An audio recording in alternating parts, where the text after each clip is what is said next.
இன்னைக்கு booming issue. நாட்டில் நிறைய குடிகாரங்க இருக்காங்க, அது கிடையாது. நாய் கடிக்குது, அதுதான் இன்னைக்கு பூமிங் இஷ்யூவாக இருக்குது. ஓகே, டாக் லவர்ஸ் அப்படின்னு நிறைய பேர் அதை பற்றியே பேசிகிட்டே இருக்கீங்க.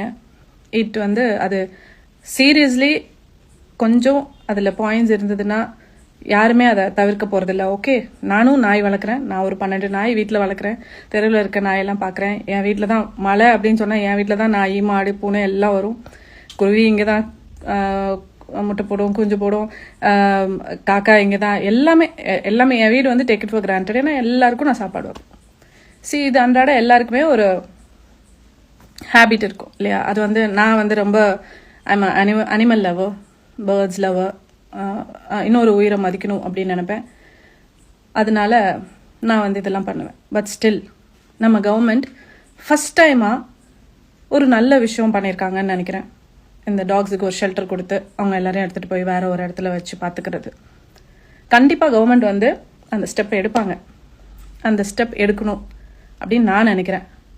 ஏன்னா இந்த தெருவில் நடக்கும்போது என்னைய நாய் கடிக்கல, பக்கத்து வீட்டில் இருக்கவங்கள கடிச்சிருச்சு அப்படின்னா கண்டிப்பாக அது நம்மளோட பிரச்சனை தான். இந்த தெருவில் நாய், பூனை, மாடு, கழுதை, பன்னி இதெல்லாம் நிறைய தெரிஞ்சிட்டு இருந்திருக்கு. இன்னைக்கு அதெல்லாம் கம்மியாயிடுச்சு. நம்ம கமலஹாசன் சார் சொன்ன மாதிரி கழுதை காண போச்சு, பன்னி எங்கே போச்சுன்னு தெரியல. ஸோ இந்த மாதிரி வந்து அனிமல்ஸ் வந்து நிறைய குறைஞ்சிட்டே வருது. இதுக்கெல்லாம் ரீசன் யாராவது தேடணுமா? யாராவது யோசிச்சோமா? அதுக்காக குரல் கொடுத்தோமா? அனிமல்ஸை கொல்லக்கூடாதுன்னு நினைக்கிறவங்க கோழி கடையில் போய் ஏன் நிற்கல, கறி கடையில் போய் ஏன் நிற்கல, பீஃப் கடையில் ஏன் நிற்கல? எல்லாமே உயிர் தானே. உயிர்னா எல்லாமே உயிர் தான்.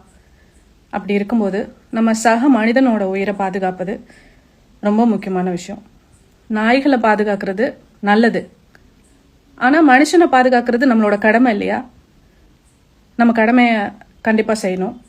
நம்ம நாட்டில், அதுவும் நம்ம இந்த கண்ட்ரியில், இந்தியாவில் மட்டும்தான் வந்து இந்த மாதிரி நிறையா ஸ்ட்ரீட்ஸில் வந்து நாய் இருக்கிறது இதெல்லாம் பார்க்க முடியும். நம்ம நிறைய பேரோட இன்டர்வியூஸ் பார்க்குறோம். நீயா நானா ப்ரோக்ராம் பார்த்தோம். நீயா நானா ப்ரோக்ராமில் வந்துட்டு கோபிநாத் பேசுனதுல எந்த தப்பு இருக்க மாதிரி எனக்கு தெரியல. சமூக பொறுப்பு இருக்க ஒரு மனுஷன் அப்படி தான் யோசிக்க முடியும். It's not unhuman. அது அப்படி சொல்ல முடியாது. ஏன்னா இன்னைக்கு நாய் மூலமாக ஒரு வைரஸ் வருதுங்க. கோவிட் வந்த மாதிரி நாய் மூலமாக ஒரு வைரஸ் வருது. அது மனுஷங்களை தான் பாதிக்குது. நாய் செத்து போகாது, ஆனால் மனுஷங்களுக்கு ஸ்ப்ரெட் பண்ணிடும். அதனால நம்ம பாப்புலேஷன் கம்மியாயிடும் அப்படின்னு நாளைக்கு ஒரு விஷயம் வரலாம். அண்ட் இன்னொன்று, டிமானிட்டைசேஷன் வந்தது. தவிர்க்க முடிந்ததா? கவர்மெண்ட் ஒரு ஸ்டெப் எடுத்தாங்க, தவிர்க்க முடியல. கவர்மெண்ட் சில விஷயங்கள் பண்ணுறாங்க அப்படிங்கும்போது நம்ம அதை தவிர்க்க முடியாது. அதில் ஜஸ்டிஸ் இல்லை அப்படின்னா அதுக்கு எல்லாரும் குரல் கொடுக்கணும். எல்லாரையும் தூக்கிட்டு போய் கொல்ல சொல்கிறாங்க அப்படின்னா அதை நானுமே எதிர்ப்பேன். பட் ஒரு ஷெல்டர் கொடுத்து அதில் பாதுகாத்துக்கிறாங்க அப்படின்ற பட்சத்தில் அதுக்கு ஃபண்ட் இருக்கா இல்லையா அதெல்லாம் உங்கள் பிரச்சனை கிடையாது. நிறைய ஆக்டர்ஸ் நான் பார்க்குறேன், இதில் வந்து நிறைய பேசியிருக்காங்க. நீ நானா ப்ரோக்ராம்லையும் பார்த்தேன். படவா கோபி பேசினதெல்லாம் யாருமே 8 hours பேசினதை 45 minutes ஆக்குனாங்கன்றது மட்டும்தான் பிரச்சனையே ஒழிய அது பிரச்சனை கிடையாது. 8 hours ப்ரோக்ராம் யாரும் டெலிகாஸ்ட் பண்ண முடியாது. அண்ட் இன்னொன்று, யாரும் நீங்கள் பேசினதை வேற மாதிரி எடிட் பண்ணியெல்லாம் போடலை, நீங்கள் பேசினதை தான் போட்டிருக்காங்க. அப்படிங்கும்போது இதுலேருந்து யாரும் எஸ்கேப் ஆக முடியாது. பட் ஸ்டில் நாய்கள் வந்து நம்ம இந்த நாட்டில் மட்டும்தான் வெளியில் நாய், நம்ம வீட்டில் வளர்க்குற நாயவே வெளியே கூட்டு போய் அது போப் பண்ணுது, அதை யாரும் க்ளீன் பண்ணுறதில்ல. தூய்மை பணியாளர்கள் தான் இதில் அதிகமாக பாதிப்படைகிறாங்க இல்லையா? நாய் செத்து கிடக்குது, பூனை செத்து கிடக்குது, இதெல்லாம் ஏன் எலி செத்து கிடக்குது, எல்லாத்தையும் க்ளீன் பண்ணுறது தூய்மை பணியாளர்கள் தான். நம்ம மனசாட்சியோட நம்மள மாதிரி தானே அவங்களும் அதை எல்லாத்தையும் க்ளீன் பண்ணிட்டு அவங்க வீட்டில் போய் அவங்களும் சமைச்சு சாப்பிடணும் இல்லையா? இங்கே நம்ம நாட்டில் மட்டும் இந்த மாதிரியான சிஸ்டம் மாறுறதுக்கு நம்ம மக்களே இடையூறாக இருக்கலாமா? நாட் ஓன்லி இந்த இஷ்யூ மட்டும் சொல்ல வரல, டாக்ஸ் மட்டும்தான் இந்த நாட்டில் இன்னைக்கு பெரிய பிரச்சனைன்னு நான் சொல்ல வரல. பட் இதுவும் ஒரு பிரச்சனை இல்லையா? இன்னைக்கு இந்த ஸ்டெப் கவர்மெண்ட் எடுத்திருக்கு. கோர்ட்டே ஒரு விஷயம் சொல்லியிருக்காங்க. ஸோ அதை நம்ம ஃபாலோ பண்ணணும்னு நினைக்கிறேன். நாளைக்கு லேட்டர் நிறையா இது மாதிரி கேசஸ் நிறைய இருக்கு, அதெல்லாம் கண்ட்ரோல் பண்ணணும்.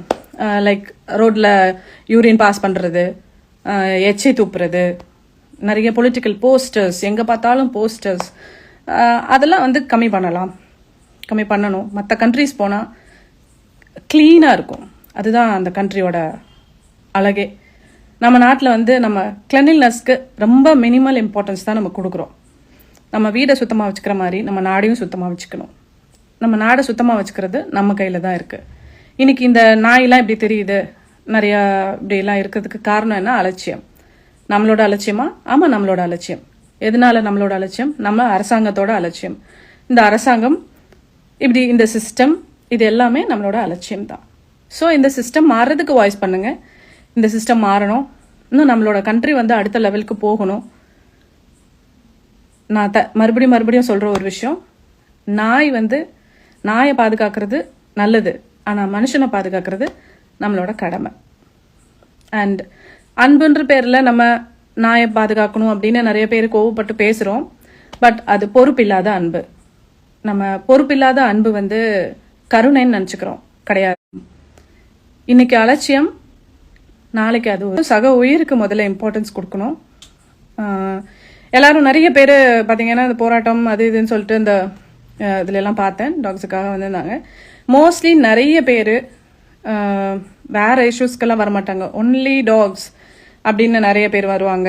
வேற எதுக்காகவும் யாருக்காகவும் அடுத்த வீட்டில் யாரும் செத்தா என்ன, பொழைச்சா என்ன, யார் வீட்டில் என்ன பிரச்சனை, நாட்டில் என்ன பிரச்சனை நடந்துட்டு இருக்குது, குழந்தைகளுக்கு என்ன பிரச்சனை, வீட்டில் அடுத்த நேரம் வீட்டுக்காரு குழந்தைங்க இவங்களுக்குலாம் என்ன பண்ணி கொடுக்கணும், சாப்பாடு, அவங்களோட படிப்பு, இதுக்கெல்லாம் யோசிக்கணும். இதெல்லாம் விட்டுட்டு எல்லாருமே வந்து வேற வேற இஷ்யூஸை நிறைய யோசிப்பாங்க இல்லையா? அதில் வந்து இந்த இஷ்யூக்காக சவுண்ட் கொடுக்குறவங்க, வாய்ஸ் பண்ணுறவங்கள நான் மதிக்கிறேன், நான் இல்லைன்னு சொல்ல. பட் ப்ளீஸ் இதில் கொஞ்சம் ஒரு அலட்சியம் இல்லாத பொறுப்பையும் கலந்துக்கிட்டா இன்னும் நல்லாயிருக்கும். ஏன்னா உங்களை மாதிரி மக்கள் கிடைக்கிறது ரொம்ப கஷ்டம். இந்த நாட்டில் ஒரு நாய்க்கு ஏதாவது ஒன்று அப்படின்னு சொன்னால் பதற ஒரு மனசு ரொம்ப நல்ல மனசு. அந்த மனசை மனுஷங்களுக்கும் நீங்கள் காட்டினா மக்களுக்கும் பயனுடையதாக இருக்கும். நாய்களை நானும் விரும்புகிறவ. I am also lover of all living beings.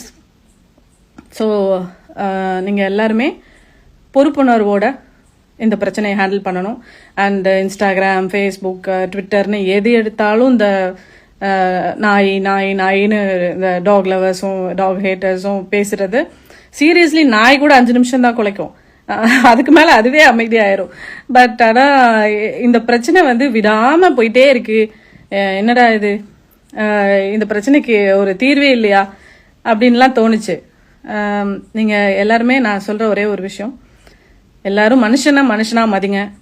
அனிமல்ஸ்க்கு பாதுகாப்பு கொடுக்கணும். அவங்க பாதுகாப்பாக இருக்காங்களான்றத பார்க்கணும். கண்டிப்பாக உங்களில் எத்தனை பேர், நான் கேட்குறேன், இந்த வாய்ஸ் அவுட் பண்ணுறவங்க எத்தனை பேர் நாய் வளர்க்குறீங்க? அந்த நாய் வெளியில் கூட்டு போய் வாக்கிங் கூட்டு போனால் அந்த பூப்பை நீங்களே க்ளீன் பண்ணுறீங்க இல்லை இல்லையா? இது யாருக்குன்னா என்ன, கவர்மெண்ட் தான் ஆள் வச்சுருக்காங்களே, அவங்க க்ளீன் பண்ணட்டும் அப்படின்னு தானே நினைக்கிறீங்க? வெளிநாடுகளில் தான் வளர்க்குற வீட்டு நாயே வெளியில் போய் பூப் பண்ணுச்சுன்னா அதை க்ளீன் பண்ண வேண்டியது சட்டம். அவங்க அதை பண்ணி தான் ஆக வேண்டிய கடமை இருக்குது. அதை அவங்க பண்ணுறாங்க. அதுதான் நம்ம நிறைய வெளிநாட்டு ஆளுங்க கிட்ட நம்ம கற்றுக்க வேண்டிய முதல் விஷயமே அதுதான். நம்ம வீட்டு டாய்லெட்டையே க்ளீன் பண்ண மாட்டோம், அதுக்கு ஆள் வச்சு க்ளீன் பண்ணிட்டு இருப்போம். அதை சரியாக க்ளீன் பண்ணலன்னா கம்ப்ளைண்ட் பண்ணுவோம். அது நம்மளோட கடமை. நம்மளோட டாய்லெட்ஸ், நம்மளோட வீட்டு விஷயங்கள் எல்லாமே க்ளீனாக வச்சுக்கிறது மாதிரி நம்ம நாட்டையும் க்ளீனாக வச்சுக்கிறதும் நம்மளோட கடமைன்ற பொறுப்பு ஒவ்வொரு மனுஷனுக்கும் இருக்க வேண்டிய ஒன்று. ஸோ ப்ளீஸ் ஹைஜீன் அப்படிங்கிறதுக்கு ஒரு இம்பார்ட்டன்ஸ் கொடுங்க. நாளைக்கு இந்த வைரஸ் ஸ்ப்ரெட் ஆகலாம், வேற ஏதாவது நோய் வரலாம். இந்த நாய் கடிச்சு சாகிறவங்களோட வீடியோஸ் நிறைய பார்த்துருக்கோம். நம்ம நிறைய பேர் நாய் மாதிரியே குலைச்சிட்டு இருப்பாங்க. நிறைய பேர் ஃபோன் அடிக்ட்ஸ் இருக்காங்க. இந்த ஃபோனை இது பண்ணியே அந்த கேம் மாதிரியே பண்ணிட்டு சாகுறாங்க. அவங்களெல்லாம் அவங்க வீட்டாளுங்க துடிக்கிறத யோசிச்சு பாருங்க. நாய் கடிச்சதுன்னு சொன்னா அந்த மாதிரி ஒரு சாவு வரணுமா மனுஷனுக்கு? டக்குன்னு ஆக்சிடென்ட்ல சாவுறதெல்லாம் வலி கிடையாது. பட் ஆனால் நாய் கடிச்சதுன்னா எத்தனை ஊசி அது போடணும். நாய்க்கு ஊசி போட்டு அந்த நாய் கடிப்பட்டவங்க நாய் மாதிரியே மாறி அது மாதிரி சாப்பிட ஆரம்பிச்சு அது மாதிரியே குலைக்க ஆரம்பிச்சு அந்த நரக வேதனை யாராவது பார்த்துருக்கீங்களா? எத்தனை வீடியோஸ்ல பாக்குறீங்க. பட் ஸ்டில் வந்து நான் நாய்க்கு தான் சப்போர்ட் பண்ணுவேன். நாய்க்கு எல்லா நாயும் கடிக்கலைங்க, எல்லா நாயும் பிடிச்சி இது பண்ண முடியுமா? இது எல்லாரும் கேட்குற வாதம். எல்லா நாயுமா கடிக்குது, எல்லா ஆம்பளையுமா ரேப் பண்றான், எல்லா ஆம்பளையும் தப்புன்னு சொல்லிட முடியுமா? அது மாதிரி எல்லா நாயும் தப்புன்னு சொல்லிட முடியுமா? அப்படின்னா நம்ம டாக்ஸை வந்து அந்த மாதிரி ஐடென்டிஃபை பண்ண முடியாது. அதனால அவங்களோட சேஃப்டிக்காக நம்ம இதை பண்ணணும். நம்ம அவங்க சேஃப்டியை நினச்சா இதை நம்ம வந்து இவ்வளோ பெரிய இஷ்யூ ஆக்க மாட்டோம். அவங்கள ஒரு ஷெல்டரில் வச்சுக்கிட்டு நான் என்ன கேட்குறேன், நிறைய எனக்கு ஒரு சில பாயிண்ட்ஸ் தோணுச்சு. லைக் ஒரு ஏரியாலையும் ஒவ்வொரு டிஸ்ட்ரிக்ட்லேயும் ஒரு ஷெல்டர், 2 ஷெல்டர். நிறைய இந்த சாப்பாடு போடுறீங்கல்ல டாக்கு, ரோட்டில் நிறைய பேர் போடுறாங்க, பார்க்குறேன், ரெகுலராக போடுறவங்க இருக்காங்க. அவங்களுக்கு நிறைய ஃபண்ட்ஸ் வருது, நிறைய பேர் ஃபண்ட் பண்ணுறாங்க. ஃபாரினில் இருக்கவங்க இந்த மாதிரி நிறைய பேர் அந்த டாக்ஸுக்கெலாம் நீங்கள் பார்க்குறீங்களா, ஐயோ பரவாயில்லைங்க உங்களுக்கு நாங்கள் ஃபண்ட் பண்ணுறோம் அப்படின்னும் பண்ணுறாங்க. அவங்க செலவில் சொந்த செலவுலையும் பண்ணுறாங்க. நிறைய பேர் இதை அந்த பிஸ்னஸ்க்காகவும் யூஸ் பண்ணிக்கிறாங்க. அவங்களையும் நம்ம இதில் நம்ம பேசியே ஆகணும். ஏன்னா இதை பிஸ்னஸாக பார்க்குறவங்களும் நிறைய பேர் இருக்காங்க. இன்றைக்கி நிறைய ஹோட்டல்ஸில் நாய்க்கறி சேர்க்குறாங்க, பூனைக்கறி சேர்க்குறாங்கன்னு சொல்கிறாங்க. இதெல்லாம் நம்ம எப்படி கண்டுபிடிக்கிறது, எப்படி இதெல்லாம் தடுக்க முடியும்? நாய்க்கறியே சேர்த்து எவ்வளோ நியூஸ் பார்க்குறோம். இன்றைக்கி நியூஸ் எல்லாமே வந்து நியூஸ் கிடையாது, நியூசன்ஸை மட்டும்தான் நியூஸில் காட்டுறாங்க. ஸோ என்ன நியூசன்ஸ் நடக்குது அப்படிங்கிறது தான் இன்றைக்கி சோஷியல் மீடியாவும் பேசுது. So news is not news. இன்னைக்கு நியூசன்ஸ் எல்லாத்தையுமே எடுத்துகிட்டு வந்து நியூஸில் பேசுவாங்க. லைக் யாருக்கு டைவர்ஸ் ஆச்சு, யார் மேலே தப்பு, யார் கூட வாழ்கிறாங்க, யார் விட்டு யார் பிரிஞ்சாங்க, யார் மேலே தப்பு, இன்னைக்கு அந்த செலிபிரிட்டி கோர்ட்டுக்கு வந்தாங்க, அவங்க கேஸ் என்ன ஆச்சு. This is none of your business. News சேனல்ஸில் இதை டெலிகாஸ்ட் பண்ணுன்றது அவசியமே இல்லாத ஒரு விஷயம். ஒருத்தரோட ப்ரைவசியை வந்து டெலிகாஸ்ட் பண்ணி காட்டுறது ரொம்ப கேவலமான ஒரு விஷயமா பார்க்குறேன். யாருமே அவங்களோட ப்ரைவசிக்குள்ளே, ஒருத்தர் வீட்டில் டெத் ஆயிடுச்சு அப்படின்னு சொன்னால் அவங்கள வச்சு இன்டர்வியூ பண்ணி அங்கே போய் டெலிகாஸ்ட் பண்ணி யாரெல்லாம் வந்தாங்க போனாங்க, அவங்க வீட்டில் அந்த குழந்தை விஜய் ஆண்டனி சார் பொண்ணு இறந்ததுக்கு அந்த வேலைக்காரங்களை இன்டர்வியூ எடுத்து கடைசியாக என்ன சாப்பிட்டாங்க தெரியுமா அப்படின்னு ஒரு ஹெட்லைன் போட்டு ஒரு interview. Why this cheap thing? யூடியூப்பில் சில விஷயங்களை வந்து ரொம்ப ஒஸ்ட்டாக காட்டுறாங்க. சாரி, எனக்கு கொஞ்சம் த்ரோட் இஷ்யூ, அதனால் எனக்கு நிறைய பேச முடியல. யூடியூப்பில் நிறைய விஷயங்கள் அது பெருசாக பூமிங் ஆகி அது ஒரு பெரிய விஷயம் ஆகிற வரைக்கும் நம்ம அதை வெயிட் பண்ணுவோம். எல்லாமே வந்து இன்னைக்கு ஒரு மாயை. சோஷியல் மீடியாவில் காட்டுற எல்லா விஷயமும் உண்மை கிடையாது. ரொம்ப லவபிளாக காட்டுவாங்க ஹஸ்பண்ட் அண்ட் ஒய்ஃப், திடீர்னு அவங்க தான் டிவோர்ஸ்னு வருவாங்க. ஸோ அவங்க இத்தனை நாள் போஸ்ட் பண்ண ஷோ அப் எல்லாம் வந்துட்டு போய் தானே. அப்போ அவங்க வியூவர்ஸ்க்காக நடிக்கிறாங்கன்றது தெரிய வேணாமா? அண்ட் வல்காரிட்டி, ரொம்ப அசிங்கமாக பேசுறது, செக்ஷுவலாக இன்வைட் பண்ணுறது, இதெல்லாம் எத்தனை பேர் பார்க்குறோம்? யாராவது வாய்ஸ் அவுட் பண்ணுறீங்களா? வாய்ஸ் அவுட் பண்ணணுமா இல்லையா? ஏன்னா இன்றைக்கி நம்ம குழந்தைங்க கையிலையும் செல்ஃபோன் இருக்குது. எல்லா குழந்தைங்களும் செல்ஃபோன் யூஸ் பண்ணுறாங்க. 4 வயசு 5 வயசு எல்லா குழந்தைங்களும் இன்ஸ்டாகிராம் ரீல்ஸ் பார்க்குறாங்க இல்லையா? ஸோ இதுக்கு ஒரு கம்ப்ளைண்ட் ரைஸ் பண்ணி இல்லைங்க நம்ம நாட்டில் இது சீர்கேடு, கலாச்சார சீர்கேடு அப்படின்னு முடிவு பண்ணி எத்தனை பேர் இதுக்கு வாய்ஸ் அவுட் பண்ணி வந்திருக்கீங்க, போராடி இருக்கீங்க? இன்ஸ்டாகிராமில் இது மாதிரிலாம் வரக்கூடாது, அண்ட் யூடியூப் சேனல்ஸ்க்கு ஒரு லிமிட்டேஷன்ஸ் இருக்கணும், இவங்களெல்லாம் வந்துட்டு இது மாதிரி இன்டர்வியூஸ்லாம் வரக்கூடாது, தனித்தனியாக செல்ஃபாக வீடியோஸ் நிறைய போஸ்ட் பண்ணுறாங்க, நிறைய அதெல்லாம் நிறைய பிரச்சனைகள் வருது. ஒருத்தரும் அசிங்கமாக பேசுறது தான் பார்க்குறாங்க. அப்படிங்கும்போது அந்த அசிங்கமாக பேசுகிறவங்க கிட்ட தான் இன்டர்வியூஸ் எடுக்கணும்.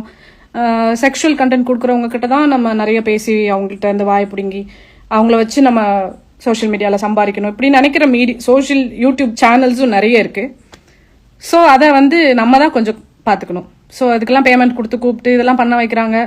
பட் ஸ்டில் நமக்கு தெரியும்ல, அறிவு இருக்குல்ல, சோறு திங்கிறோம்ல, சோறு தானே திங்கிறோம். அப்போ வந்து நம்மளை வச்சு ஒருத்தன் விளாட்றான் அப்படின்னா நமக்கு அது தெரியணும். இல்லை பர்பஸாக நானும் அதில் விளாட்றேன், அது எனக்கு காசு கிடைக்குது அப்படின்னு சொன்னால் that is not a platform. ஏன்னா ஈவன் நம்மளோட குழந்தைங்க அந்த பிளாட்ஃபார்மில் இருக்காங்க. அப்படிங்கும்போது கொஞ்சம் நம்ம அக்கறையோட பொறுப்போட நம்ம குழந்தைங்களோட எதிர்காலம், நம்ம நாட்டோட கலாச்சாரம், இது எல்லாத்தையும் மைண்டில் வச்சு இந்த விஷயத்த வந்து நம்ம யோசிக்கணும். யாரோட celebrities marriages, divorce, death, rape case, அவங்க வீட்டில் யார் இறந்தாங்க உடனே போய் அவங்க வீட்டில் போய் இன்டர்வியூ எடுத்து அவங்கள பூரா என்ன ஏதுன்னு அவங்க நோங்க எடுத்து அவங்க பர்சனல் இஷ்யூஸ் எல்லாம் வெளியே கொண்டு வாட் டு யூ கெயின்? அடுத்தவங்களோட பர்சனல் இஷ்யூஸை பேசி அதை வெளியே கொண்டு வரதில்ல. What to you gain? எனக்கு நிறைய பர்சனல் இஷ்யூஸ் இருந்திருக்கு, அப்பயும் இதே விஷயம் நடந்திருக்கு. பட் அந்த டைமில் ஐ வாஸ் மேட். எனக்கு வந்து என்ன சொல்லலாம், என்ன யார் கேட்குறாங்க, ஓகே நம்மளோட வியூவை சொல்லணும் அப்படின்னு தான் தோணுச்ச ஒழிய அந்த டைமில் நம்மளை பயன்படுத்திக்கிறாங்க அப்படின்றது எனக்கும் அப்போ தோணலை. I'm sorry. பட் ஆனால் கொஞ்சம் மெச்சூர்டாக நம்ம யோசிச்சோன்னா நம்மளை பயன்படுத்தி டிஆர்பி பார்த்து அந்த சேனல்ஸ் சம்பாதிக்கிறாங்களோ ஒழிய யாரும் இதில் வந்து நியாயம் வாங்கி கொடுக்கறதுக்கு கூட வந்து நின்று ஒரு கோர்ட்டு கேஸுக்கு கூட எவனாவது கூட வந்தானா யாரும் இருக்க மாட்டாங்க. கோர்ட்டு கேஸை நிறைய பார்ப்போம். அதுக்கப்புறம் நிறைய சந்திப்போம். நம்ம அந்த இன்சிடென்ட்க்கு அப்புறமா இது எப்படி இருக்குங்க, நல்லா ஆயிடுச்சா, உங்களுக்கு பரவாயில்லையா, உங்களுக்கு ஏதாவது ஹெல்ப் வேணுமா அப்படின்னு யாராவது ஒருத்தர் கேட்பாங்கன்னா கிடையாது. அன்னைக்கு அந்த சூடோட அந்த ஸ்பைஸ்ல அந்த மீடியாஸ் வந்து நம்மளை ஃபோக்கஸ் பண்ணா அவங்களுக்கு TRP. It's a business. So அந்த பிஸ்னஸ்க்கு இற போடுறது தான் நம்மளோட வேலையா இருக்கு. இதெல்லாம் கண்டிப்பா வந்து பீப்புள் ஷுட் இதில் ஜாயின் பண்ணி இதுக்குன்னு ஒரு கமிட்டி வச்சு இதை அவாய்ட் பண்ணுறதுக்கு ஒரு கம்ப்ளைண்ட் ரைஸ் பண்ணி இதெல்லாம் பண்ணுங்க. டாக்ஸ் இஷ்யூல ஆரம்பிச்சு இன்னைக்கு நிறைய இஷ்யூஸை நான் சொல்லிட்டேன். But still dogs issue it's a booming issue. இது ஒரு இஷ்யூ தானே அப்படின்னு நினைக்காதீங்க. இது மாதிரி நிறைய இஷ்யூஸ் இருக்கு. இந்த மாதிரி ஒவ்வொரு இஷ்யூக்கும் குரல் கொடுங்க, பட் நியாயமா இருங்க. அது எப்படி எங்களோட சேனல்லாம் நாங்கள் சம்பாரிச்சிட்டு இருக்கோம், இதை வச்சு தான் நீ எப்படி சொல்லலாம் இந்த மாதிரி சேனல் நடத்தக்கூடாதுன்னு அப்படின்னு நீங்கள் கேட்கலாம். கலாச்சார சீர்கேடை ஒத்துக்க முடியாது. அதே மாதிரி ஒரு மனுஷனுக்கும் அச்சுறுத்தல் ஏற்றுக்க முடியாது. இந்த மாதிரி விஷயங்களை கண்ட்ரோல் பண்ணுறதுக்கு எந்த எல்லைக்கும் போகலாம், இறங்கி போராடலாம், அவங்களுக்கு வாய்ஸ் அவுட் பண்ணலாம். பீப்புள் எல்லாருமே நிறைய பேர் பார்க்குறோம், கமெண்ட் கொடுக்கறதுக்கு நம்ம நிறைய பேர் ரெடியாக இருப்போம். பட் ஸ்டில் அதை சால்வ் பண்ணுறதுக்கு என்ன பண்ணணும் அப்படின்றத நம்ம யோசிக்கவே மாட்டோம்.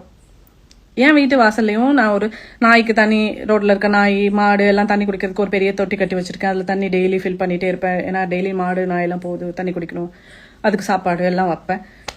நான் ரோட்டில் போகிற மாடு கூட நான் இருக்கு, நானும் இப்படி பார்த்துட்டு தான் போகும், ஏன்னா நான் இருந்தால் ஏதாவது சாப்பிட கொடுப்பேன்ட்டு.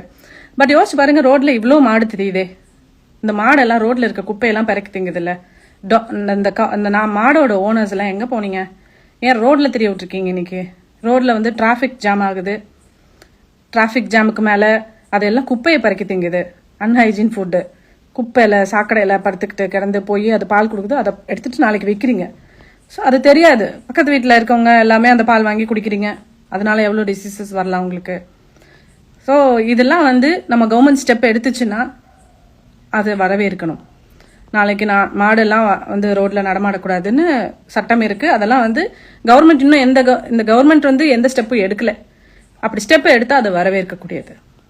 ஓகே, நம்ம ஆட்சி நல்ல ஆட்சின்னு எடுத்துக்கலாம். ஆனால் இன்னைக்கு ஆட்சியில் பொறுப்பில் இருக்கவங்க எல்லாருமே வந்துட்டு அந்த ஆட்சியில் வந்ததும் அவங்கள காப்பாற்றிக்கிறதுக்கு தான் பார்க்குறாங்களோ இல்லையா, மக்களை காப்பாற்றணும்னு யோசிக்கிறது இல்லை. நான் சொல்கிறது நியாயமான விஷயம் நான் நினைக்கிறேன். அண்ட் மக்கள் வந்து எல்லா பிரச்சனைக்கும் வாய்ஸ் அவுட் பண்ணணும். முதல்ல ஒரு பிரச்சனை வச்சுட்டு அந்த ஒரு பிரச்சனை மட்டுமே ஃபோக்கஸ் பண்ணாதீங்க. ஒரு பிரச்சனைகளுக்கு வாய்ஸ் கொடுக்கறது ஒரு சிலரால் தான் முடியும். அது மாதிரி இன்னைக்கு வாய்ஸ் அவுட் பண்ற நிறைய பேரை பாக்குறோம். அவங்களாம் ஹேட்ஸ் ஆஃப். ஏன்னா நிறைய பேர் உமனா கொட்டையாவே இருப்பாங்க, வாய்ஸ் அவுட் பண்ணவே மாட்டாங்க. எந்த விஷயத்தையும் ஸ்கூல்ல இருந்து வயசான வரைக்கும் தப்புன்னு அந்த இடத்துல வாய்ஸ் அவுட் பண்ண மாட்டாங்க. பக்கத்து வீட்டுக்காரனுக்கு ஒண்ணுன்னா வாய்ஸ் அவுட் பண்ண மாட்டாங்க. அப்படிலாம் இல்லாம நாட்டில் நடக்கிற பிரச்சனைக்கு வாய்ஸ் அவுட் பண்றதே பெரிய விஷயம். It's a great thing.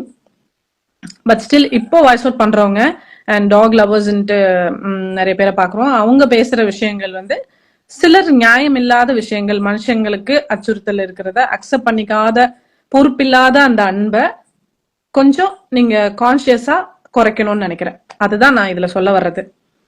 பொறுப்பில்லாத அன்பு, கருணை இல்ல, அலட்சியம். நாய்களை பாக்குறது நல்லது, மனுஷனை பாதுகாக்கிறது நம்மளோட கடமை. ஸோ நம்ம நாட்டில் நிறைய இந்த மாதிரியான சேஞ்சஸ் வர்றதுக்கு நீங்க சப்போர்ட் பண்ணணும். சுப்ரீம் கோர்ட் ஜட்மெண்ட்டையே கேள்வி கேட்டு சுப்ரீம் கோர்ட் இதையே வந்துட்டு இது எப்படி இப்படி பண்ணுவீங்க அப்படி பண்ணுவீங்கன்னு கேக்குறீங்க. பட் ஸ்டில் இதெல்லாம் வந்து கோர்ட் ஜட்மெண்ட்டை வந்து நம்ம யாருமே இது பண்ண முடியாது, அதை அப்போஸ் பண்ணக்கூடாது. ஏன்னா நம்ம நலனுக்காக தான் கோர்ட் இருக்கு, லா அதுக்கு தான் இருக்கு. ஸோ அதை ஏத்துக்கணும் நம்ம. நான் சொல்ல வந்த பாயிண்ட்ஸ் இதுதான். ப்ளீஸ் மனுஷங்களா பாருங்க, மிருகங்களையும் வாழ வைங்க. நாளைக்கு நீங்க டாக் லவர்ஸ் பேசுற பேச்ச பார்த்தா எல்லாம் கோபிநாத்தை கர்ஸ் பண்றாங்க. கோபிநாத் நீ நல்லா இருப்பியா, கோபிநாத் நீ வந்து இப்படியா அப்படியா சொல்லிட்டு என்ன வாட் இஸ் ராங்? ஒரு ப்ரோக்ராம் பண்ணும்போது அதுல நியாயமா ரெண்டு பக்கமும் பேசின ஒரு மனுஷனா தான் நான் பாக்குறேன். அண்ட் அவங்க வந்து ரெண்டு பக்கமும் கரெக்டா தான் பேசினாரு. அந்த பாயிண்ட்ஸ் எல்லாமே ஒன்னொன்னு சென்சிபிளா இருந்தது. அண்ட் விஜய் டிவியே இப்படிதான் அப்படின்னு பேசுறதும் தப்பு. ஒரு சேனல்ல நடிக்கிறவங்க இன்னொரு சேனல்ல அபியூஸ் பண்ணி பேசக்கூடாது. அந்த சேனல்ல நடிச்சுக்கிட்டே யாராவது பேசுவீங்களா? நம்ம பொழப்பு பார்க்கணும். இப்ப சன் டிவில நடிக்கிறவங்க வந்து ஆட்சியை எடுத்து பேச மாட்டாங்க. ஏன்னா அப்பதானே அது நமக்கு பொழப்பு ஓடும், அதுக்காக அப்படி பண்ணுவாங்க. அது தப்பு. உங்களோட சுயநலத்தை இதுல திணிக்க கூடாது. நீங்க ஒரு ப்ரோக்ராம் பார்த்துட்டு அந்த ப்ரோக்ராம்ல ஏதாவது தப்பு இருந்தா ஃபைல் கேஸ், அதை டீல் பண்ணுங்க. அதை விட்டுட்டு அவங்கள சாபம் கொடுக்கறது, அவங்களுக்கு இது பண்ணி அவங்களாலதான் இப்படி ஆச்சு, அதுல ப்ராப்பரா நடக்கல. 8 மணி நேரம் ஷோ நடக்கும், தெரிஞ்சுதானே போறீங்க. ஒரு ஆள் ஆர்டிஸ்ட், அங்க இருந்தவங்க நிறைய பேரு இன்னைக்கு ப்ராப்ளம்னு சொல்றவங்க எல்லாருமே ஆர்டிஸ்ட். அதனால உங்களுக்கு தெரியும் ஒரு ப்ரோக்ராம் கூப்பிட்டாங்கன்னா எவ்வளவு நேரம் கூப்பிடுவாங்க, அதை எப்படி எடிட் பண்ணி கொடுப்பாங்க தெரியும் உங்களுக்கு இல்லையா. சினிமால, சீரியல்ல, ஷோஸ்ல எல்லாத்துலயும் நடக்கிறது தான். அது ஏன் நீங்க வந்து இது புதுசா என்னமோ விஜய் டிவில நீங்க இன்னைக்குதான் போறீங்க, இன்னைக்குதான் வந்து உங்களுக்கு தெரியும் இது மாதிரி எடிட் பண்ணி போடுவாங்கன்னு, இன்னைக்குதான் உங்களுக்கு தெரியும் கோபிநாத் இப்படி பேசுவாருன்னு அப்படின்ற டிராமாஸ் தேவையில்லைன்னு நினைக்கிறேன். ஏன்னா இந்த ஷோ இஸ் லைக் தட். கோபிநாத்தோட டியூட்டியை அவர் கரெக்டா பண்ணாரு. இந்த லைஃப் நம்ம சந்தோஷமா வாழ்றதுக்கு மனுஷங்களை மனுஷனா மதிங்க. சக மனுஷனுக்கு ஒரு பிரச்சனை வாய்ஸ் அவுட் பண்ற மாதிரி அனிமல்ஸுக்கும் வாய்ஸ் அவுட் பண்ணுங்க, நல்ல விஷயம். But please be careful. Voice out பண்றதுல நியாய தர்மங்கள் பாருங்க. பொறுப்பில்லாத அன்பு காட்டாதீங்க. உங்க பிள்ளைங்களுக்கே வந்து அன்பு காட்டுறீங்க. இப்போ உங்க பிள்ளை இருக்கு, உங்க பிள்ளை வந்து சாக்லேட் நிறைய சாப்பிடுது, இல்ல உங்களை எதிர்த்து பேசுது எடுத்துக்கோங்க, உங்களை எதிர்த்து பேசுது, உங்களை அடிக்க வருது, என்ன பண்ணுவீங்க? உங்களை எதிர்த்து பேசும்போது அந்த குழந்தைய கண்டிப்போம். மீறினா அடிக்க வரைக்கும் செய்யறோம் இல்லையா? எப்படி நீ பேசலாம் அப்படின்னு நம்ம கேட்கிறோம். சோ நம்ம எதுக்கு எடுத்தாலும் அடிக்கவும் முடியாது. அதுக்காக நம்ம குழந்தை தானே பேசட்டும், அதை எப்படி அடிக்கிறது அப்படின்னு விட முடியாது. அதெல்லாம் பொறுப்பு இல்லாத அன்புன்னு அர்த்தம். ஒரு குழந்தை எப்படி பேசணும், எப்படி நடந்துக்கணும், பெரியவங்ககிட்ட எப்படி நடந்துக்கணும், டீச்சர்ஸ் கிட்ட எப்படி நடந்துக்கணும், இதெல்லாம் எப்படி நம்ம வந்து டீச் பண்றோமோ அதே மாதிரி டாக்ஸுக்கு கிளாஸ் எடுக்க முடியாது. I'm sorry. ஸோ அந்த பொறுப்பெல்லாம் நம்மளால பாத்துக்க முடியாது. பட் ஸ்டில் நான் என்ன சொல்ல வரேன்னா, அது மாதிரி பொறுப்போடு இருக்கணும். நம்மளோட அன்பு பொறுப்போடு இருக்கணும். கருணைன்ற பேர்ல அலட்சியப்படுத்தக்கூடாது. அலட்சியம் ரொம்ப ஆபத்தானது. அலட்சியமா இருக்காதீங்க. நம்ம நாட்டுல நிறைய இஷ்யூஸ் இருக்கு. நாளைக்கு இந்த மழையெல்லாம் பெருசா வரும்னு சொல்றாங்க. ஸோ அப்பெல்லாம் வந்து சேஃபா இருக்கணும். அப்போ உங்க வீட்டு பக்கத்துல இருக்க டாக்ஸ் எல்லாம் என்ன பண்ணும், இதெல்லாம் யோசிங்க. கவர்மெண்ட் அதுக்கு ஒரு ஸ்டெப் எடுக்குதுன்னா அது நல்ல விஷயம். ஏன்னா அன்னைக்கு அந்த மழை வெயில் இதுல எல்லாம் வந்து இந்த நாய்கள் சாகுறதெல்லாம் பார்க்கும்போது மனசு ரொம்ப பதறும். அது மாதிரி பண்ணாதீங்க. அது கவர்மெண்ட் ஒரு ஸ்டெப் எடுக்கும்போது அதுக்கு ப்ளீஸ் அக்செப்ட். ஏன்னா அன்னைக்கு யாரும் நீங்க வீட்டை விட்டு வெளியே வர மாட்டீங்க இல்லையா? அன்னைக்கு சாப்பாடு யோசிக்கவே மாட்டீங்க.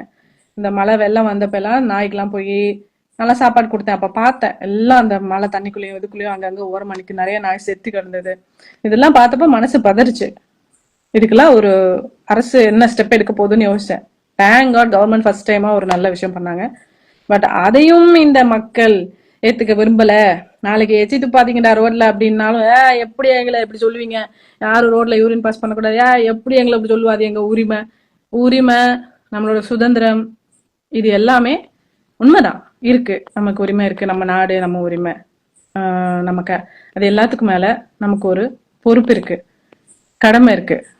நம்ம நாட்டை அடுத்த லெவலுக்கு நம்ம உயர்த்தணும் அப்படின்ற எண்ணம் இருக்கவங்க இதெல்லாம் வந்து அக்செப்ட் பண்ணி கொஞ்சம் சென்சிபிளா யோசிச்சு நாட்டு மக்களுக்கும் உங்களுக்கும் அது வந்து சிறந்த ஒரு விஷயமா இருக்கும். அதனால ப்ளீஸ் இந்த விஷயத்த பூமிங்கா பேசிட்டே இல்லாம அது ரொம்ப ஒரு மாதிரி இருக்கு. என்னடா இது நிறைய பிரச்சனைகள் இருக்கு லைஃப்ல, இது இந்த பிரச்சனையை வச்சுட்டு எல்லா சேனல்ஸும் அவங்களே வச்சு வச்சு செய்யறாங்களே அப்படின்ட்டு. ப்ளீஸ் நீங்க அதுல போய் அந்த ட்ராப்ல விழுந்துடாதீங்க.